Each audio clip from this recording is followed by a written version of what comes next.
Hari ini kita akan melihat kejadian kecelakaan laut mengerikan di Amerika Serikat.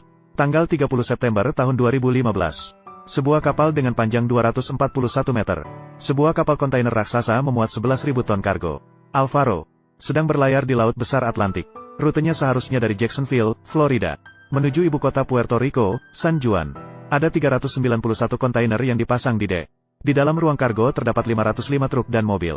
Meskipun kapal ini telah digunakan selama 40 tahun, kapal kontainer besar yang membawa 11.000 ton barang, mampu menghadapi berbagai cuaca buruk di laut.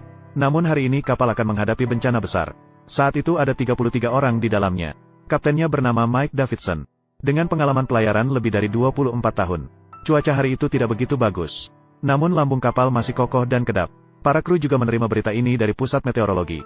Sehingga kapten membuat rute baru untuk menghindari badai. Ada 391 kontainer yang terpasang di dek.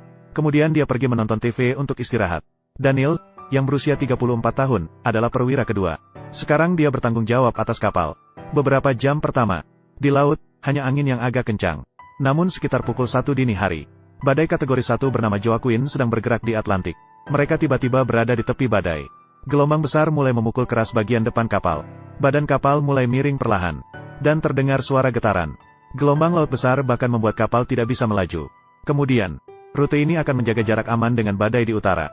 Tingkat badai Hurricane Joaquin telah naik dari 1 menjadi 3. Ini adalah pusat badai. Kecepatan angin bisa mencapai 185 km per jam. Gelombang yang dihasilkan mencapai 8 meter.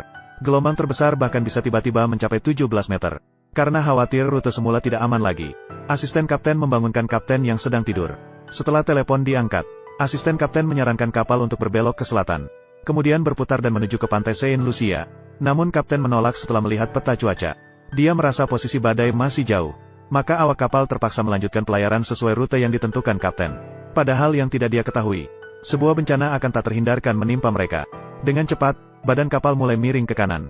Semua gelombang memukul sisi kiri kapal. Kapal kargo mulai melambat. Yang lebih buruk lagi, ruang kargo nomor 3 tiba-tiba terendam. Air laut masuk melalui lubang ventilasi. Lubang ventilasi seharusnya tertutup.